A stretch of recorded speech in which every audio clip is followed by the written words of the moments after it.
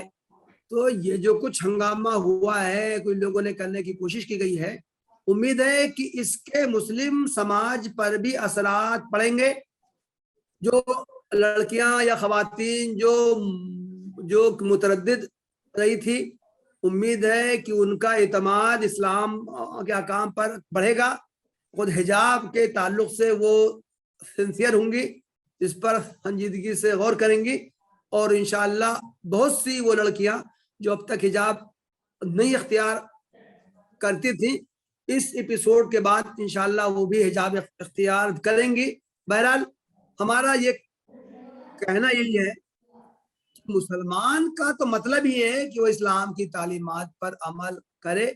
اگر ہم اپنے آپ کو مسلمان کہتے ہیں تو ہمیں اپنی زندگیوں کا جائزہ لینا چاہیے کہ ہم کہیں صرف زبانی جمع خرچ ہی تو نہیں کر رہے ہیں, جو اسلامی احکام پر ہم عمل کر رہے ہیں کہ نہیں کر رہے ہیں, اس کا ہمیں جائزہ لینا چاہیے اور اس پر عمل کرنے کی کوشش کرنی چاہیے.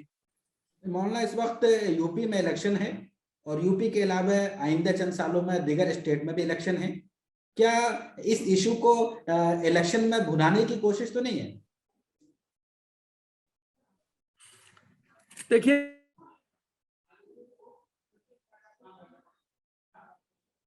کے علاوہ اور بھی جو چھوٹے چھوٹے ایشوز ہیں, خاص مواقع پر اس کو ابھارا جاتا ہے اور اس کے ذریعے سیاست میں پولرائزیشن کرنے کی کوشش کی جاتی ہے.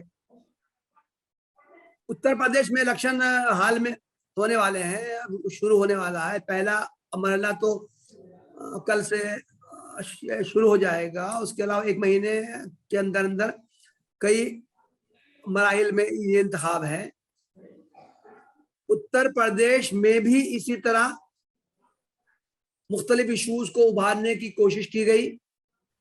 اس طرح مختلف گروہوں میں خلیج پیدا کرنے کی کوشش کی گئی, پولرائزیشن کرنے کی کوشش کی گئی. لیکن ایسا محسوس ہو رہا ہے کہ اتر پردیش کے تمام جو شہری ہیں, چاہے وہ مسلمان ہوں یا دوسرے مذاہب کے ماننے والے ہوں, دوسرے گروہ ہوں, دوسری قومیتوں ہوں, وہ ان لوگوں کے منصوبے کو سمجھ گئے ہیں. اور جو کچھ رجحانات سامنے آ رہے ہیں وہ یہ ہے, اس سے معلوم ہوتا ہے کہ اتر پردیش کے شہریوں نے سوچ سمجھ کر پولنگ کرنے کا فیصلہ کر لیا ہے. وہ ان لوگوں کو ہرگز ووٹ نہیں دینا چاہتے ہیں جو کہ اپنے سیاسی مفادات حاصل کرنے کے لیے ایسے ایشوز کو نمایاں کرتے ہیں. اس لیے جب ان لوگوں نے دیکھا کہ اتر پردیش میں ان کی دال نہیں بگل رہی ہے تو انہوں نے دوسرے اسٹیٹس میں اسی طرح کی باتیں ابھار کر, اسی طرح ایشوز کو زندہ کر کے منافرت پھیلانے اور گروہوں کے درمیان خلیج حائل کرنے اور پولرائزیشن کی کوشش کی ہے. ہمیں پوری امید ہے کہ جو ملک کے عوام ہیں, جو ان کی اکثریت ہے, وہ ان کے مضمون منصوبوں کو سمجھتے ہیں.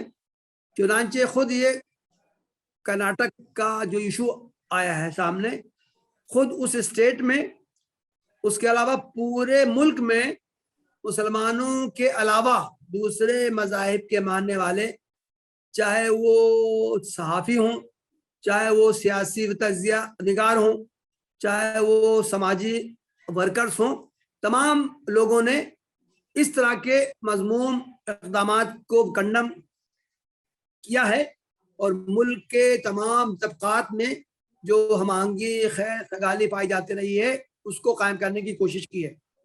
مولانا آخری سوال اس حوالے سے, کرناٹک کے اس کالج کا مسئلہ آج کا مسئلہ نہیں ہے. گزشتہ 2 مہینے سے تقریباً وہ بچیاں جو کچھ کر رہی ہیں اس کی خبریں کہیں نہ کہیں آتی رہی ہیں, لیکن جو ہماری قیادت ہے, جو ملی قائدین ہیں, ان کی طرف سے خاموشی رہی. اب جا کے کچھ لوگوں نے حمایت کی ہے یا کچھ لوگوں نے کچھ کہنا چاہا ہے, ایسا کیوں ہوتا ہے؟ دیکھیے, اس طرح کے مواقع جب سامنے آتے ہیں تو عام طور سے جو موجودہ ملی قیادت ہے اس کے بارے میں طرح طرح کی باتیں کہی جاتی ہیں. اس کی سید مہری کا تذکرہ کیا جاتا ہے. یہ کہا جاتا ہے کہ ان لوگوں نے آگے بڑھ کر کچھ اقدامات کو نہیں کیے. مختلف باتیں کہی جاتی ہیں. میں سمجھتا ہوں کہ ان باتوں کا تذکرہ کرنے کا, ان کو دہرانے کا, ملی قیادتوں کو بلیم کرنے کا موقع نہیں ہے. حالات بہت تیزی سے خراب ہو رہے ہیں, خراب کیے جا رہے ہیں. امت کے تشخص کو باقی رکھنے کے لیے, عوام میں اسلام پر, اپنی تہذیب پر اعتماد کو بحال کرنے کے لیے جو شخص بھی کر سکتا ہو اس کو کوشش کرنی چاہیے. کسی بستی میں اگر آگ لگ جائے تو ایک طریقہ تو یہ ہوتا ہے کہ ہم بلیم کریں کہ بھائی آگ بجھانے کے لیے فلاں یہ کر سکتا تھا, فلاں یہ کر سکتا تھا, وہ کچھ نہیں کر رہا ہے.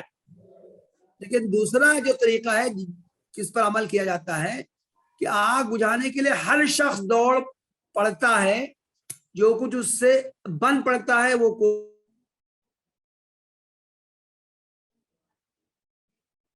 آ جاتے ہیں.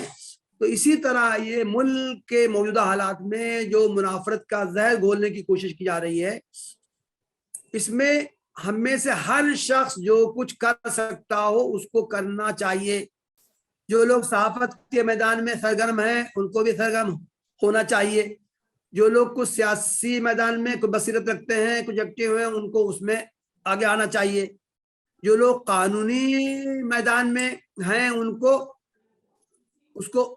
اس راز سے ان چیزوں کو کاؤنٹر کرنے کی کوشش کرنی چاہیے. تو موجودہ وقت یہ کسی کو بلیم کرنے کا یا کسی کو الزام دینے کا یا کسی سے متوقع چیزوں کی امید رکھنے کا نہیں ہے, بلکہ یہ وقت تقاضا کرتا ہے کہ ہمیں ہر شخص جو بھی جتنی بھی صلاحیت رکھتا ہے اس کو فوراً سرگرم ہونا چاہیے. اور ہمیں سے ہر شخص کے پیش نظر یہ ہونا چاہیے کہ ملک میں منافرت کا ماحول کسی طرح کا کسی بھی صورت میں قائم نہ ہو پائے. منافرت کا جو ماحول ہے وہ ہمارے کاز کے لیے, ہمارے مشن کے لیے, ہمارے دعوت کے لیے سب میں قاتل ہے. ہمیں ہر ممکن کوشش کرنی چاہیے کہ ملک میں پرامن فضا قائم رہے. مختلف اقلیتیں, مختلف جو طبقات ہیں وہ مل جل کر وہ رہیں, ایک دوسرے کا خیال رکھیں اور اس طرح وہ اپنے اپنے مذاہب پر, تہذیب پر, کلچر پر, روایات پر عمل کرتے ہوئے آپس میں یہاں زندگی گزاریں. بہت بہت شکریہ, جزاک اللہ. ناظرین, آپ دیکھ رہے تھے ہمارا خاص پروگرام حالات حاضرہ, اور ہمارے آج کے مہمان تھے معروف عالم دین, مسلم دانشور مولانا ڈاکٹر عزیز الاسلام ندوی صاحب, جن سے ہم نے بات کی حجاب سے متعلق بہت سے موضوعات پہ, اور مولانا نے جس انداز سے اس مسئلے کو حل کرنے, سمجھانے اور اس کی تہوں میں جو چیزیں ہیں اس کو لانے کی کوشش کی, اور ہم سب کو دعوت دی اس سے ہم سبق لیں اور اپنے گھروں میں, اپنے علاقوں میں, اپنے محلوں میں جہاں پردے کے رواج کو عام کریں, وہیں پردے کو عقلی بنیاد پہ, قانون کی بنیاد پہ ہم ثابت کرنے کی بھی کوشش کریں, اور برادران وطن کو بھی اس پردے کے پیچھے اور پردے کے ساتھ ساتھ جو اسلامی تعلیمات ہیں اس کے پیچھے جو لاجک اور جو حکمت ہے اس کو واضح کرنے کا یہ بہترین موقع ہے. اس سے ہم فائدہ اٹھائیں. بہت بہت شکریہ, جزاک اللہ.